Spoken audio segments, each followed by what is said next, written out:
Hopefully our sound won't feed back off of one another. Yeah, I just have myself muted. Okay. There's also... Got it.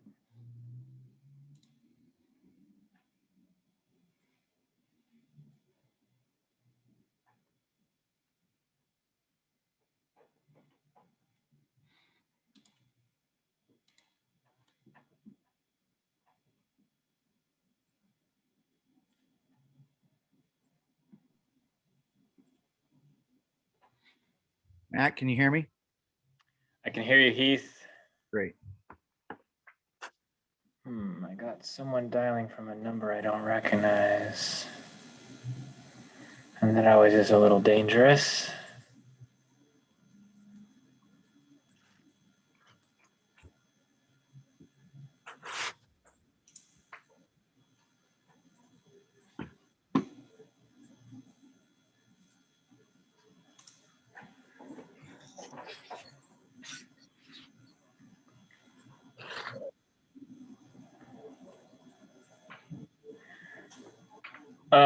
I have someone dialing from a 415 area code. Oh, they just bounced out. I was going to ask them to identify themselves.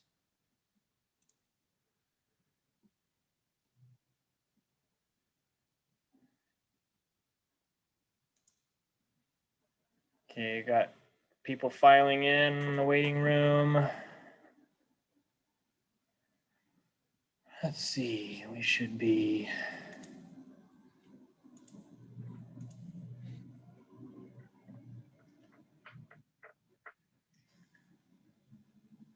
We need Ben Wheeler. We need Ryan Carpenter. Kelly, who hasn't been with us since our first meeting. I'm hoping she'll join if possible. And Joe from the county. We'll wait a couple more minutes. So Heath, where are you at? We have a second home over a place called Brasada Ranch in the Bend area. Okay, got it. Yeah, sort of by Pronghorn on Powell Butte. I'm not terribly familiar with that area. Incidentally, I was just in Sun River on Saturday, but it was a quick trip. How's the smoke, Heath? Not bad at all. And Matt, I'm sorry, you cut out when you said you were just in Sun River, so I didn't hear any of that, but Oh, that was it. okay. No, right now the smoke's not bad at all. You know, our house actually sits up on Powell Butte, so it's sort of up a little higher. It's like a triangle between Redmond, Bend, and Primeville. We're about, I don't know, 17 minutes out of Bend, about 15 minutes out of Redmond, and then 25 minutes out of Primeville. So it's sort of nice over here. It's sort of a golf resort community. The Oh. sky looks nice, not too smoky. No, not smoky at all. It's great. How about over there? Is it smoky over there right now? In Estacada? Yeah, Nope, No, not yet. good. not on. We don't need any smoke, not this year. All right. Well, we are missing some key people and don't even have a quorum so far, so I'm a little frustrated. Give it a few minutes, maybe. Yeah, well, we'll have to. What do we need for a quorum? 5. Here's Ben joining. So 1, 2, 3, 4, 5. I guess we have a quorum now.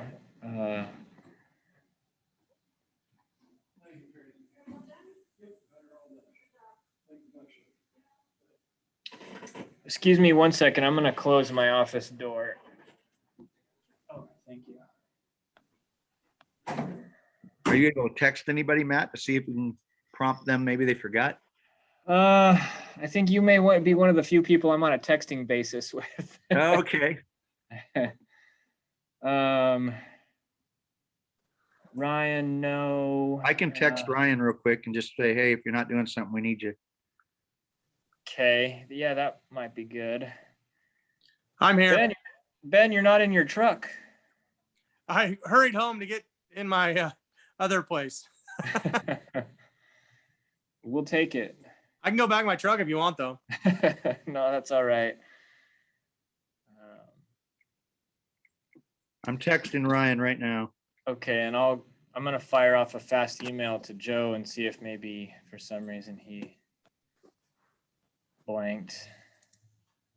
Joe Silkowski?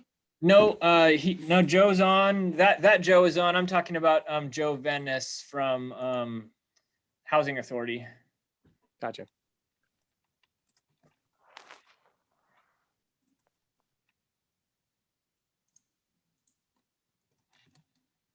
My cell service is terrible here, so hopefully it's going out. I don't know.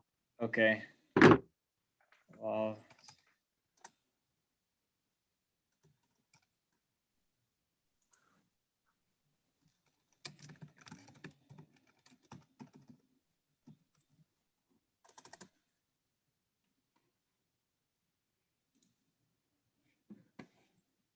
okay, no one else in the waiting room. Okay, 1, 2, 3, 4, 5. So Joe, you're joining from Florida, is that right? Yeah, that's correct. I'm in St. Augustine today and tomorrow, so delivering the first boat to the Coast Guard. So we'll be back on Wednesday night. Okay. Well, I appreciate you carving out a few minutes here.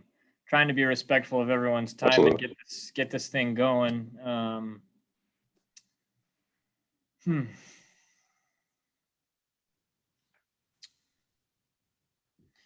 Okay, well, I think, again, out of respect for everyone's time, we will go ahead and proceed. And if folks pop in, then that's all the better. If they don't, we do have a quorum, which is sufficient to vote. But again, would be, for legitimacy reasons, would certainly be better to have as many attendees as possible. Okay, so I'm going to put the agenda up here. Okay, so a brief meeting. As I mentioned in my email, we do need to approve the minutes from 2 meetings since we didn't have a quorum last meeting. And so even though we voted to approve those, that wasn't technically binding. So we've got minutes from our meeting on the 16th of June as well as the 28th. Those were attached to previous emails. Here is the meeting from the 16th that I'm scrolling through here. And then the 28th. And those minutes are very brief. The real meeting substance is captured in the form of the updates to our recommendations document, which I'm showing now. But so let's see here. If there is a motion to approve the minutes from 6:16 and 6:28, I'll hear that now. I'll move. This is Deborah. I'll second. Okay, I have a motion from Deborah and a second from Heath. So those in favor of approving and adopting those 2 sets of minutes, you may say aye or yes or something. Aye. Aye. Yes. Okay. And then Roseanne's got a thumbs up. So for the record, Roseanne approves. Aye. All right, thanks. So those will be adopted and put into the record. And then we'll move to our next item. I guess I never called this meeting to order. We called the meeting to order at about 4:07 p.m. on July 19th, 2021. So the final recommendations document I have up here. I did my best to listen to the last meeting and incorporate all those comments that were made. I did find one change that I need to make that I will note now, and that will be changed before we hand this off to the city council and the HNA group. Let's see where that is. That is. I must have passed it already.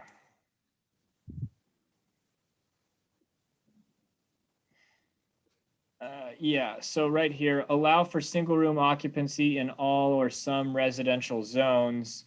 We have some contradictory language here. I've said first, allow in all residential zones, but then I went on to clarify our recommendation is to allow where contextually appropriate, and we whittled that down to the C2, which is residential commercial zone, the downtown zone, and then R2 and R3, which are the medium and high density residential zones. So I'll just revise this so it doesn't say all residential zones anymore. With that one edit, I guess I'll ask in here if anyone else has any additional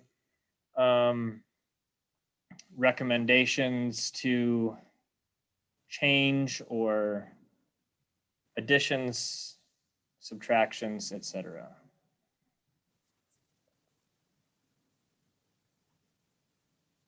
I hope folks had a chance to review this at least at a basic level before jumping on here. And we've been reviewing it as we go all along too.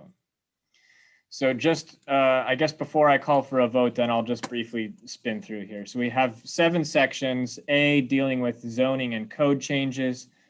We looked at ensuring that there's sufficient land zoned for higher density, and that specifically zones that are zoned for high density, that they aren't developed as lower densities, which the code in its current form actually allows for. So for example, we've seen some pretty good chunks of our R2 zone developed effectively as R1. So we're recommending to try and change the language so that that doesn't continue to happen.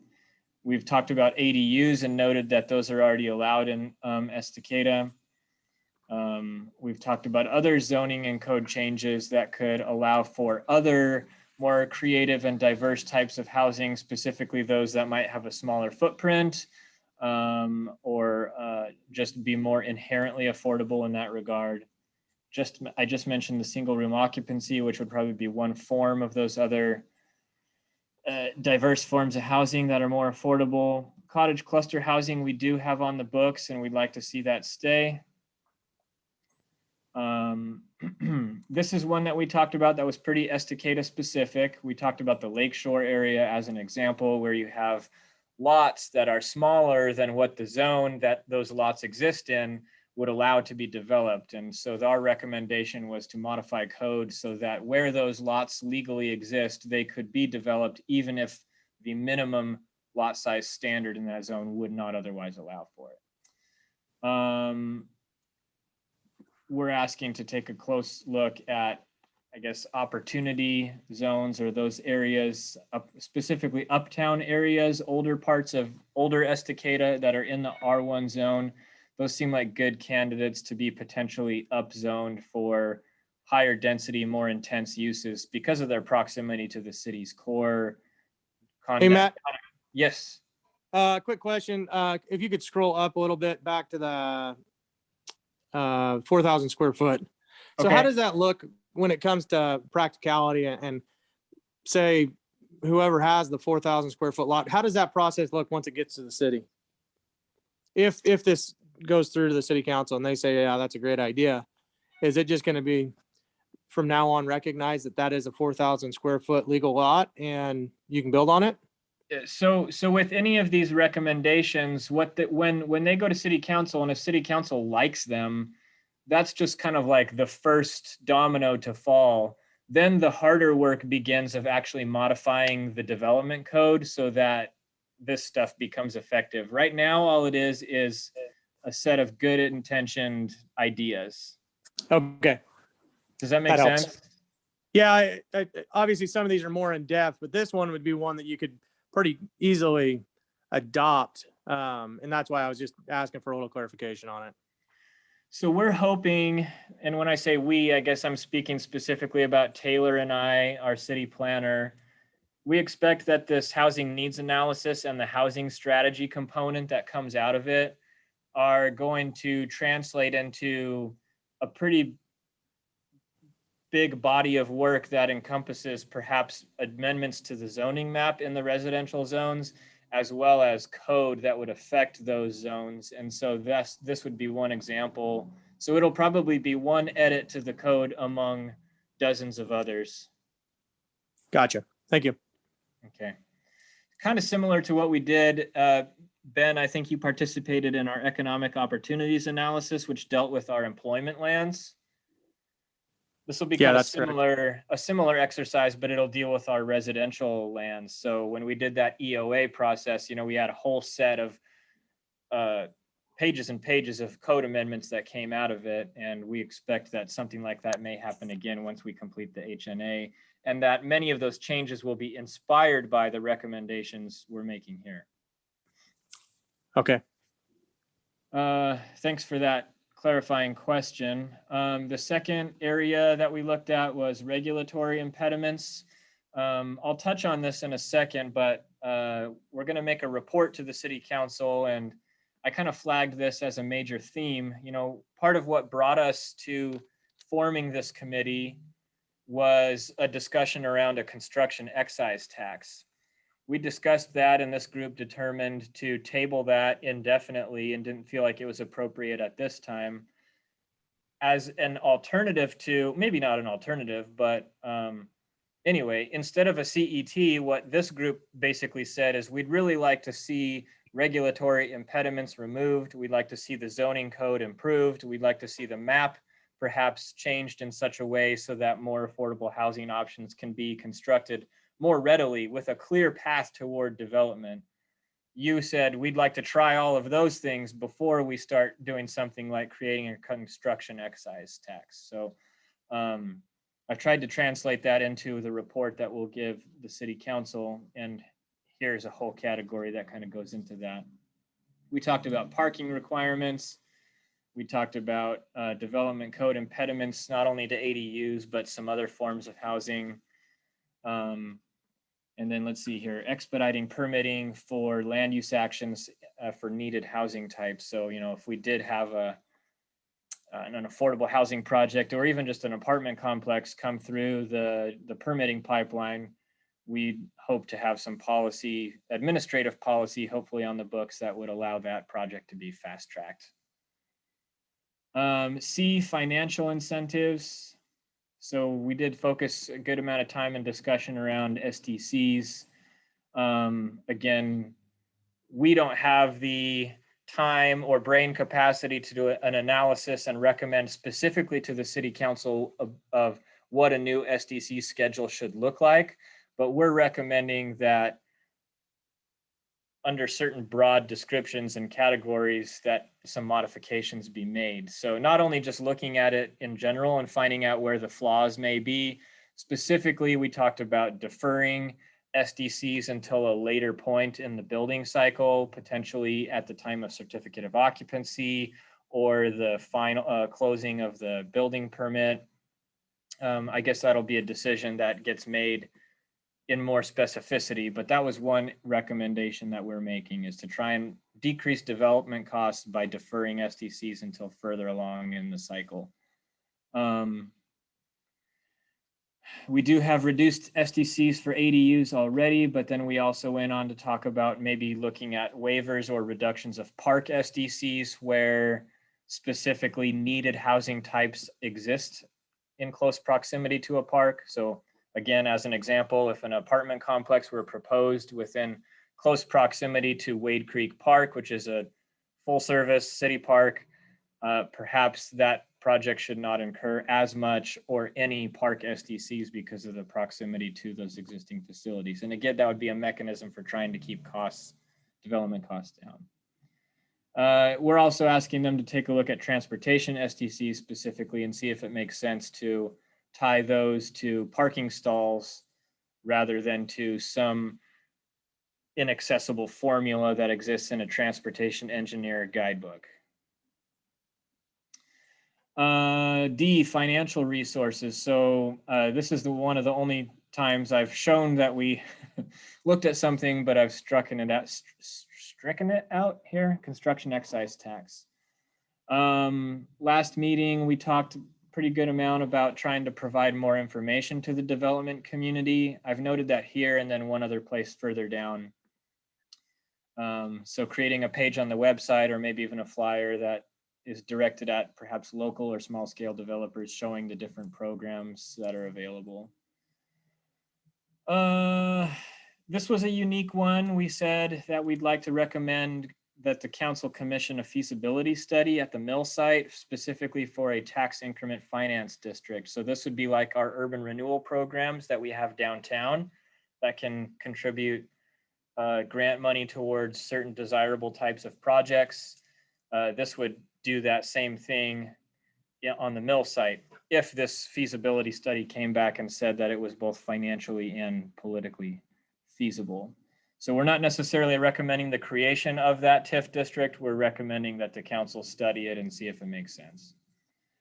And then another thing that we touched on last meeting was just having the city be a proactive supporter of either nonprofit or other groups that are trying to do affordable housing work in our area. E, tax exemption and abatement programs. Again, this is noted in gray because we've got it now, a vertical housing development zone, but we're going on, and this is an additional note that I added, to potentially expand that zone or to create an alternative similar program, this multi or MUPT, they're multi-unit, help me out, Roseanne, LTE and PTE. Limited tax exemption or partial tax exemption. Okay, thank you. So it functions very similar to a vertical housing development zone, but has some different nuances. At any rate, one of those types of zones could be created in another opportunity section of the city, or our now existing downtown vertical housing development zone could be expanded to other opportunity sites in the city. We talked a little bit about the HOLTE program, Home Buyer Opportunity Limited Tax Exemption. So this is a 10-year property tax exemption on vertical improvements for homes that are constructed that meet certain requirements and where the purchaser of that home meets certain income thresholds and other requirements. Finally, this section on sort of partnerships. Basically, we talked about trying to learn more as staff and also educating the city council about community land trusts. So, you know, a mechanism to where a sort of nonprofit entity would own the underlying land on a project. And then that would give an opportunity for individual ownership of the specific units that are constructed on that particular project. We talked about trying to preserve existing affordable sites, specifically manufactured homes, and thought that would be worthwhile. Again, these are all tools that we're trying to recommend to promote affordability.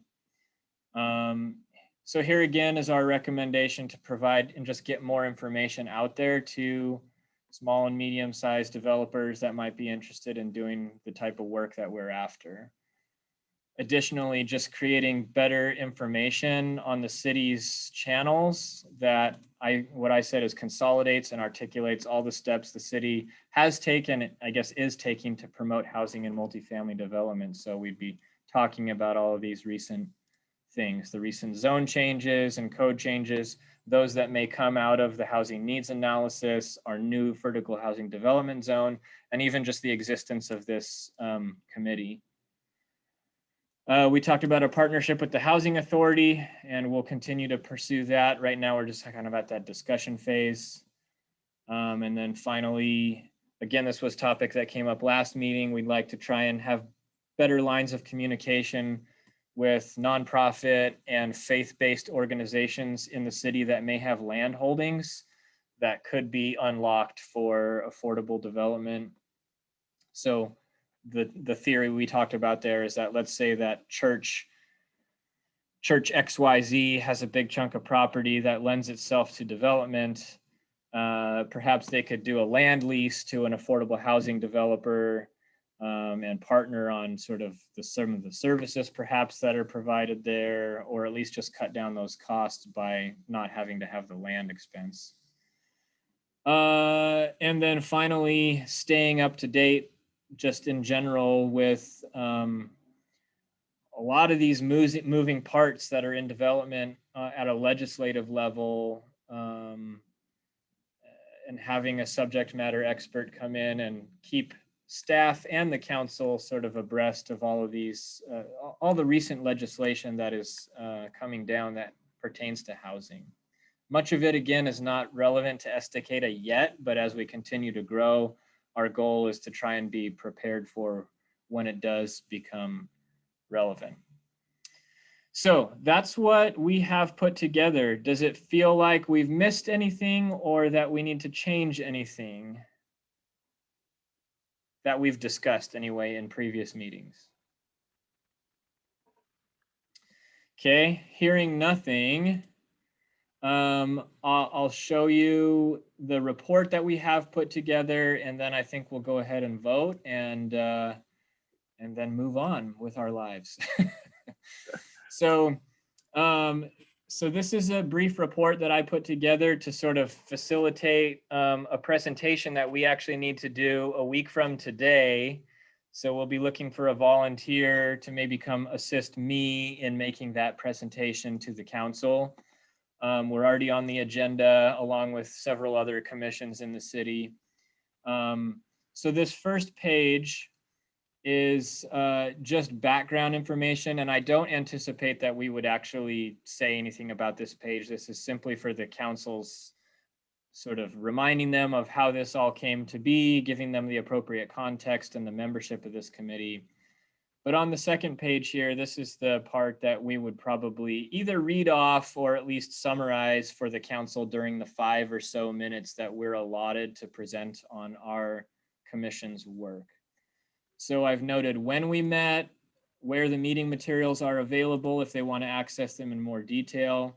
And then just briefly here described our process that we met together. We kind of had a brainstorming session, that we invited in DLCD and they talked to us specifically about vetted housing production strategies, and that we then used that as the sort of menu from which we selected Estacada appropriate tools and then put together this recommendations document. So I've summarized in 3 points that document that we just went through.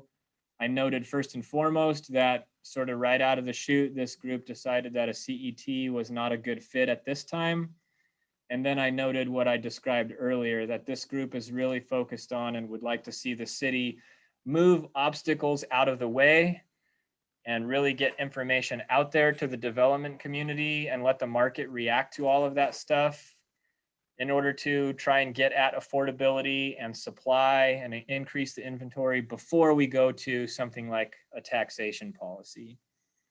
And then finally, as a general theme, that even though HB 2001 and 2003 don't apply to Estacada yet, a general theme of our recommendations is that we'd like to see the city move toward compliance with that legislation so that when it does become a requirement, it's already in place.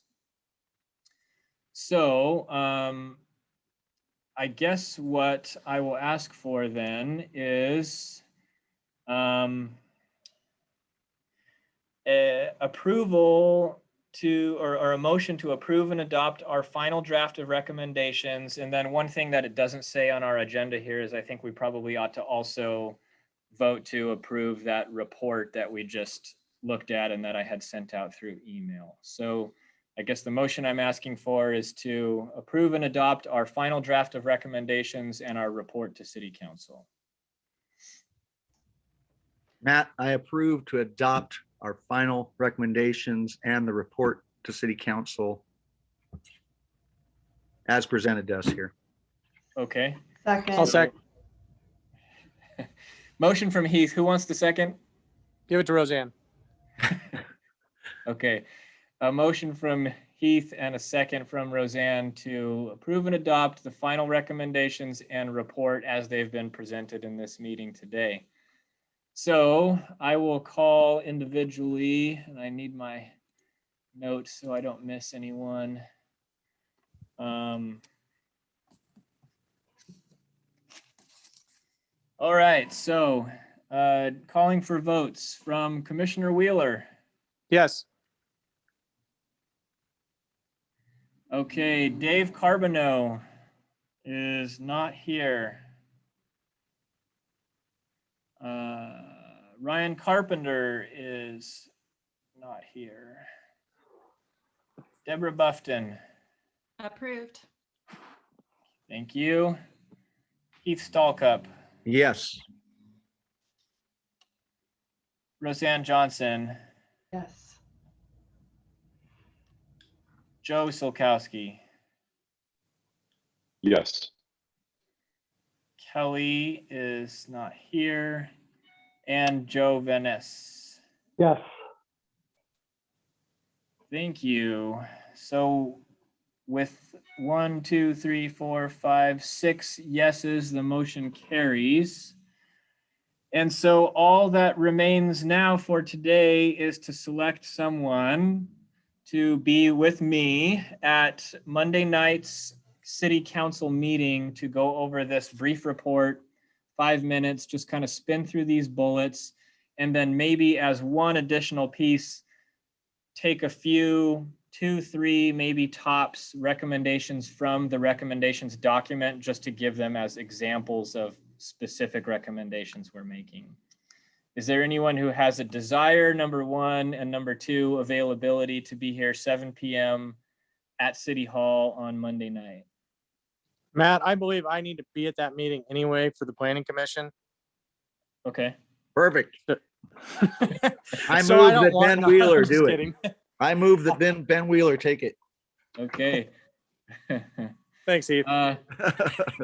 Sure, why not? So I have a motion from Heath Stallcup to nominate Ben Wheeler as the city's delegate to present to City Council. Anyone want to second that motion? I'll second that. Deborah seconds so that she doesn't have to do it. Okay, those in favor can give me a thumbs up or say yes or something. Yep. Yes, thumbs up. Thank you, Ben, Yes. for doing Yeah, that. thanks, Ben. And Yeah, no Okay. problem. Matt, Ben is will it worth, sorry, here's So- a question. Is it worth trying to get a letter or some sort of email in support from Ryan and the other person who's not here that's escaping me at the moment? Yes, I think that great minds think alike. So even though their vote won't go on the record, I'll still see if I can get an email from them saying that even though their vote doesn't count, they participated in the process and that they're happy with the outcome. If you're attributing that to great minds, I was actually thinking the same thing. Okay. Perfect. Yeah. So good. I'm glad that we're all so united in thought. Okay, so we have our volunteer. We approved that. We looked at the report. Thank you to everyone who participated here. I know some of the meetings got a little bit tedious, but I really appreciate your participation and expertise. I think it will help lend legitimacy to our process. And I think that this set of recommendations will be really helpful in giving the consultant who's doing our housing strategy a good head start, so that they're not beginning from scratch and they kind of already know what you, as people familiar with Estacada, feel are appropriate strategies at this point in time. Thanks, Matt. and Great job, by the way. Really appreciate it. Thank you very much. Does anyone have any final thoughts before we adjourn? Okay. Hearing none, it's 4:35 p.m. Stuck to my word. Thank you for being a part of this. And I'll send an email out maybe just to recap everything for the city council, and I'll copy you on it and just let you know how things go on Monday night. So thank you again. And I anticipate I'll talk to each of you individually in some form or another in the probably not too distant future. Great. Thanks, everybody. It was a pleasure. Thanks, Matt. Thanks, Thank you. guys. Thank you. Learn Yeah, a thanks, lot. everybody. Thank you. Hey, Meeting adjourned Matt, 4:36 p.m. Matt, I have a separate question. Okay. We being HBA, our August monthly magazine publication, it's called Home Building News. is going to be featuring, it's like the title is Building and Rebuilding in Estacada.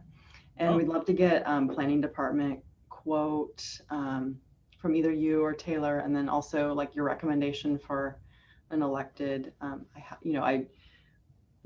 not super familiar with all of them, and so I would take your recommendation on kind of the top two to go to for a quote on just generally what how housing has been encouraged by their body, by the city council as well as by staff, and just something pro housing for the area. So Okay. do you have any so- recommendations, or I can also shoot you an email and you can respond that way? Yeah, how about we do that? So maybe someone from the planning commission and someone from city council. Yeah, that works too. Okay. Well, and then I was thinking a staff member like such as yourself or Taylor as well. Okay. Yeah, we can work on a joint statement, perhaps. Me and Okay, Taylor. yeah, perfect. Okay. Yeah, that sounds good. If you want to email me, then I'll just reply to that. Does that sound okay? Yeah, that sounds great. And then I'll shoot you guys. We have a lot of contributors to this one, so it's going to be three. It's like three new construction folks, and then the first rebuild out there on Holockburn. So we're featuring that, and the long-term recovery group out of Clackamas cool. County that's putting that house, that's raising that house up. So yeah. Nice. So yeah, but give a lot of credit to the city of Estacada as well for all the things that you guys have done over the past several years to encourage housing. Yeah, I appreciate that because, we oftentimes make the news for reasons that you don't want to be in the news. And so all the positive press that we can get, we'll take. So thank you. Awesome. Okay, well, I'll be in touch on that in that regard then. Okay. All right. Hey, thanks Roseanne very and much. Matt, I'm eavesdropping here. It's Ben still. Yeah. Question, Roseanne, for you. That's awesome. I get the HBA newsletter every month and like digging through and seeing the local stuff that's going on. So that's awesome that Estacada is going to get highlighted. Appreciate that. And second, you had mentioned, was it Senate Bill 458 regarding ADUs on RRFF type properties? Oh no, that one that's Senate Bill 391 is the rural ADU bill. Okay, 391. Mhm. Where and how do you figure out how the process on that one's going to go? So that one basically allows counties to authorize ADUs. So each county will decide if they're going to allow ADUs on their RRFF zoned parcels, and they have to be 2 acres plus. I can send you, the bill language. It's pretty straightforward. Yeah, that'd be awesome. It goes into effect January 1, and so between now and then, counties can be working on it if they want, but again, it's up to them. So Clackamas County, in this case, if you're working out there like in the rural residential zones, then they can allow an ADU now. But I'm not sure if they have it on the radar. I know Yamhill County is going gangbusters on it. They're getting it before their board like this month or next month, but I haven't gotten a status update from Clackamas. Okay. Yeah. If you could send anything over you have, that'd be awesome. Okay. All right. Thanks, guys. Appreciate all the help on this stuff. Okay. Thank you. See y'all later. Bye now.